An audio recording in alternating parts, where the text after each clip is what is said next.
Yeah. Yo, what time the plane leaving? Alright. See you at the airport. Hey. I'm with EJ on the next plane. I don't know when I'll be back again. Kiss me and smile for me. Tell me that you wait for me. Hold me like you know I'll never go. Even though you know I will. I'm a traveling man, moving through places. My channel Traveling Gun. I am Thomas. So today this video is basically I'm going to be talking about airline bailout, this coronavirus thing and what's going on. But first I want to say make sure you watch the whole video before you try to come for me thinking I'm taking one side of the fence. This is basically me explaining that I see it from both part of the spectrum, as far as people who don't think they should be bailed out and from people who think they should be bailed out. So, and also the views in this video by no means, shape, form, or fashion reflects my company or the subsidiary company that owns my company. So I just want to put that out there. But so there's a lot of people who don't think the airlines should be bailed out, and I can understand why they feel that way. The reason why I feel like a lot of people don't care that the airlines are tanking, so they're going to take advantage of these cheap tickets. And I can see why from many points of view. As far as, think about it, let's say, for instance, if you have a business and because of all this is going on, you lose business, does the government come in and bail you out? They won't. So, but they will bail out the big businesses. So they basically, in a sense, are saying that, you know, if you're a big business, we care about you more than the little business, as far as the mom and pop store on the corner or the burrito stand, the pet store. We don't care. You have to file Chapter 11 bankruptcy, and that's it. That's all that is for you. And somebody can come by your business from up under you for little of nothing and can change everything in the store that you've created or built your whole life. And they can change it, but they'll give trillions of billions of dollars to the airline industry. So I can see why a lot of people wouldn't, because it's just like saying they're better than you, even though, you know, a lot of people feel like airlines, they pretty much spent a lot of money on a lot of unnecessary things, which I don't know the inner workings of an airline, so I can't say yeah or nay if they did or didn't. Only thing is, I work for one. Now, if the airline does fail, that does affect my job directly. So I can see why the people feel like there should be a bailout. But in a sense, a lot of times when these airlines, because it's not the first time that, you know, in the history of airlines that airlines have failed or filed bankruptcy or anything like that. So from my understanding, when a lot of airlines have failed or took money, a lot of that doesn't trickle down to the regional, which would affect me. It only concerns their company as a whole in particular. I'm not saying that this one wouldn't, but I know that our union right now is fighting to have workers' relief versus a bailout for the companies. There's also on the fence of a lot of people who don't think that companies should be bailed out because they're able to buy back their stocks. And if you don't know anything about stocks or buyback, basically what it is, these companies are buying back their stock, whatever the current market value is right now. So since the stock market has been down, they're buying back their stocks on the pennies of the dollars. So let's say, for instance, if you bought a stock in a certain airline, they paid you dividends throughout the years for owning a part of the stock. So what they do is now, since, you know, not the airline, but the stock market is going down, they're buying back their stocks on, you know, for little of nothing more than what it was sold for. That way it can save them on capital, meaning they don't have to pay. Basically, it's a way of paying you off all outright, buying back the stock. That way they don't have to keep sending you money in dividends when they're not making any type of money whatsoever. A lot of people feel like that's wrong, that they shouldn't be doing that. And honestly, I can't speak and say if it's right or wrong. But, and also for the people who don't feel bad for the airlines, so they're going to take advantage of these ticket prices, I can see why.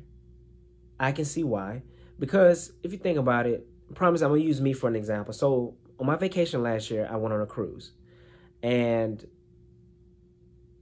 I non-ref to Miami to get to my cruise ship. But just for kicks and giggles, I looked and see how much a round trip ticket from Atlanta to Miami was. And it was like almost close to $500. That was more than what I paid for the actual cruise, which my cruise was originally supposed to go to Cuba, which is the only reason why I did it. But it ended up going to the Bahamas, 2 places in the Bahamas and Cuba. Then the whole, the ban of cruise ships going to Cuba thing went out the way. So we ended up going to Grand Turks. But I only paid $390 for a 5-day cruise. So I can see why a lot of people feel like, okay, the airline is high, but you have to look at it like this. They have to pay for fuel. They have to pay for crew, maintenance on the plane, wear and tear, whatever it costs to park at these airports. So they have to pay for a lot of these things. It's a lot of underlying things that you don't see that these airlines have to pay for just off your one ticket. So I get it. Yes, some of the stuff may not be right. Like, say, for instance, if you missed your flight, due to none of you have to pay. Some airlines make you pay a change fee, which I don't think that's right. But at the same time, you have to look at it from a business perspective. How can I get more money from the consumer? That's any business whatsoever just about is how can I make more money off the consumer? So instead of offering free change tickets, let's charge them so much. Is that simple? And then not saying that some airlines have not done wrong by some people at all whatsoever when it comes down to delays, IROPS, not being able to get them hotels or rental cars, or whatever it is. So I get it. But also you have people who pay for the cheapest ticket and then complain that they're in the back and the other tickets are too high. Here's the thing. Let's say this, for instance. Mostly everybody loves college football. Most of the people that I know. There are people that are willing to pay $4,000 for a ticket to go see an SEC championship game or a national championship game when they can watch it from their home. But yet, you don't understand, it's a different experience when you're at the game versus when you're at home. So therefore, you're willing to pay that price for the experience of being at the game versus being at home in your own living room. It's the same thing with airlines. You can't expect to pay for a main cabin ticket and get the same experience as first class. That's just not fair because you didn't pay the money that other people paid for to get that experience for first class. And I understand everybody cannot afford a first class ticket. I'm fortunate enough to be able to have gone first class at international. And I've also had the business class international as well several times. If I were to pay, I would take the business class over the first class to save a few dollars. But that's just me. But you can't expect to pay, $200 for a round trip ticket and then complain that, you're in main cabin and you want to sit up in business class because there's open seats. You didn't pay for that experience. That's the thing. So I get it. I understand it. And I understand it from both ways because in a sense, like I said, if the airlines fail, it affects more than just my job. And I'm not looking at it just from me. I'm looking at it from all my coworkers, all the people that, are connected to me by wings, from reservationists to ground crew to people who work behind the scenes. That's what I'm looking at it from the biggest perspective. But I do feel like in this bailout, there should be some very, very, very good verbiage on how this money should go, whatever, even if it is to help some of the employee because of airlines are making people take voluntary unpaid leave of absence. Well, let me take that back. They're not making them. They offered it in a sense, but in a sense, it is making them because if no one took it, then they will start getting people who, I guess, less senior people to take the voluntary leave of absence. And, and a lot of people don't feel like the cruises should be bailed out either. And I'm kind of on the fence of that because I do like to cruise, but you know, over the years, like say for instance, between Royal Caribbean and Carnival, I go Carnival a lot because the price is a lot cheaper. Because I do remember a time that I was looking at the two of the same exact cruises going to the same exact place. Carnival was probably like $500 a person. I'm not saying this is true, but let's just say $500 a person, and Royal Caribbean was $1,000 a person. So it was a $500 difference, and of course I'm gonna go with the cheaper one. But over the years, I understood that Royal Caribbean provides a different experience because of what they have to offer that Carnival doesn't. So therefore, that's why the price is a little bit higher.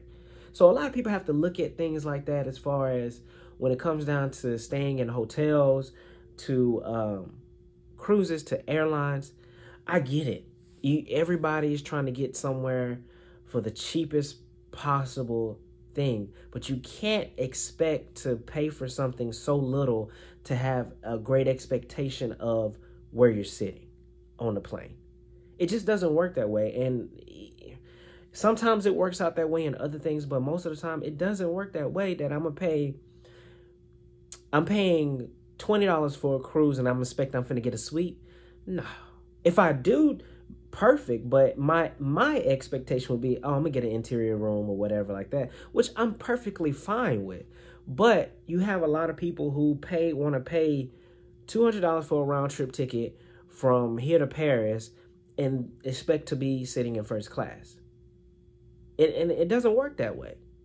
It can't work that way, because what about the people who pay their money to sit there? You know, granted, if you got a deal and they upgrade you to that, you win. But I get it. It just, everybody's trying to save money. Everybody feels like the airlines make all this money. Why do they need a bailout? It's a lot of underlying things that people don't see. Investing in building a brand new airport in New York, that goes into account. You got people, they need new planes because over the years, these planes get older. You don't want to be riding in an old plane. So they have to buy new planes. They have to do a lot of things, and a lot of things that they have to pay for, which I don't fully know the full extent of it. But I just know there's a lot of things behind the scenes that we all don't see. Overhead. And, with the cost going up, cost of living, pilots getting paid, flight attendants getting paid, ground crew, they have to deal with all that.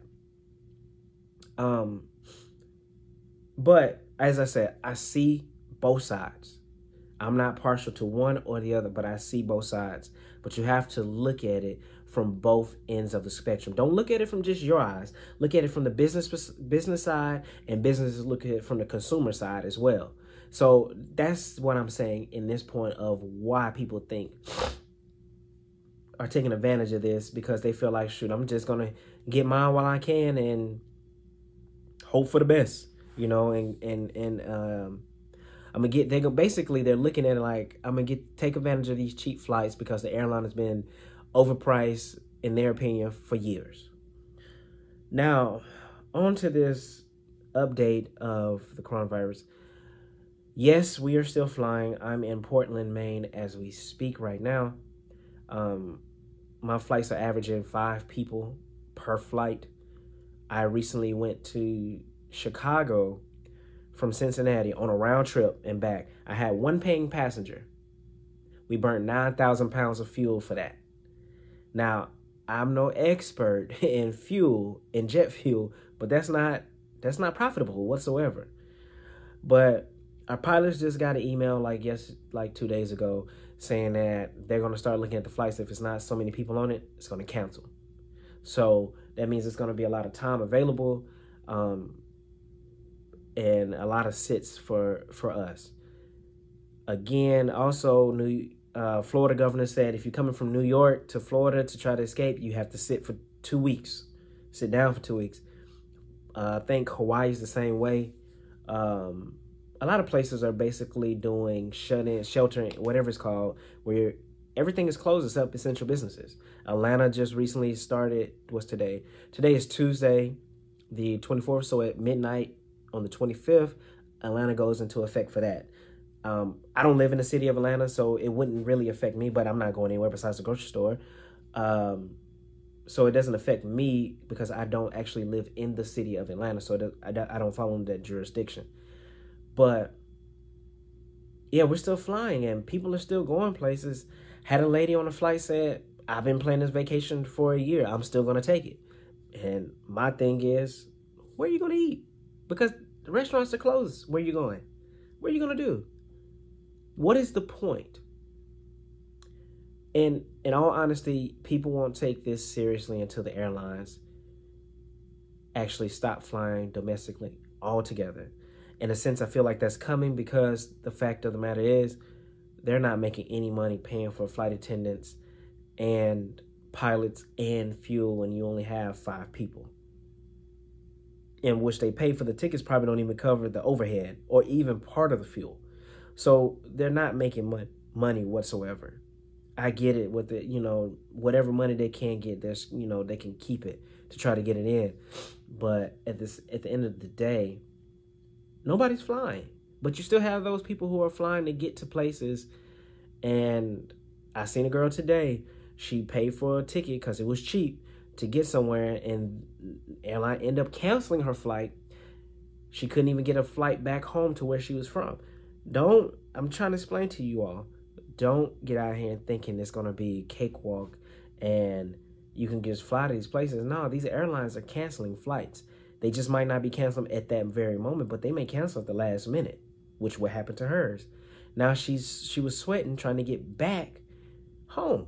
How's she going to get back home, which she wouldn't have been able to get back today, so she probably had to sleep in the airport for the day. I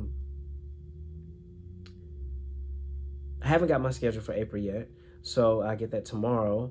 So I kind of know what it looks like for April, but at the end of the day, I just looked at a flight on my next trip for this month. The third leg of my flight, it showed that it was canceled because I was just looking to see how many people was on it. I don't have an update, so I don't even know what they're going to do with me on that third leg because I was supposed to work it. So it's just, it's just one of those things. And I'm just on here to talk. Just get a lot of things on my mind.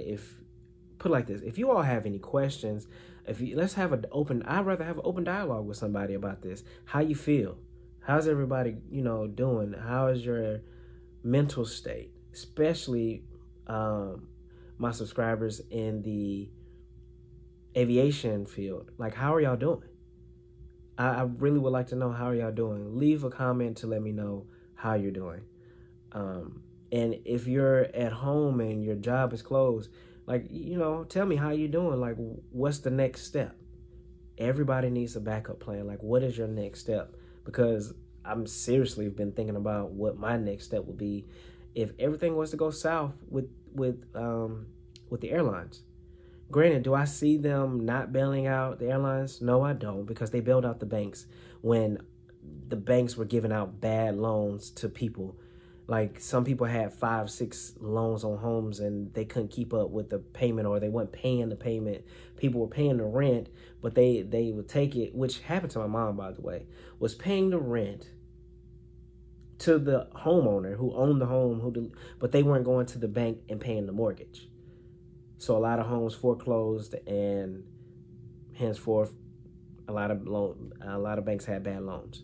So while a lot of smaller banks closed down, but the bigger banks bought them out. But that's neither here nor there. But I don't see that they're not going to bail them out. I will be really surprised if they let the airline go bankrupt. I really would. Because that, like I said, that would affect a lot of people's jobs. Not just mine. That will affect a lot of people. A lot of people worldwide. Because a lot of these airlines employ people worldwide. Not just here in the United States, worldwide. So, yeah, I don't see them not doing it, but I do take this seriously as far as what this virus is. I don't know anybody personally that has contracted it or been tested for it. So, but I'm not taking it lightly because, for one, I hate being sick. I even hate when I get the sniffles for a few days. And supposedly this is worse than the flu. So you're going to be in a lot of pain. Who wants to go through that by not taking this seriously? If everybody just do what is suggested versus doing what they want to, probably be over with. We probably could have been at the down, it could have been decreasing by now versus in some places it's going up. Not saying that it's not decreasing anywhere else, but from the reports there are still, especially in the county that I live in, we've been seeing rises of cases of this coronavirus. So I feel like, look, if everybody would have taken it serious, everybody would have been good for spring break. All you have to do is chill out. You would have been good for spring break in April. And everybody would have been back to, could have been back to normal sooner than possible. Well, rather sooner than later, in my opinion. But I'm no expert on this. I'm just giving my opinion. Like I said, I can see from both ends of the spectrum on this whole bailout thing, why some want it, why some don't want it. I feel like they deserve it. So let me know what you think. If you're new here, make sure you like, subscribe, comment. To my returning subscribers, thank you for the support. And as always, y'all have a great day. On the next plane, I don't know when I'll be back again. Kiss me and smile for me. Tell me that you wait for me. Hold me like you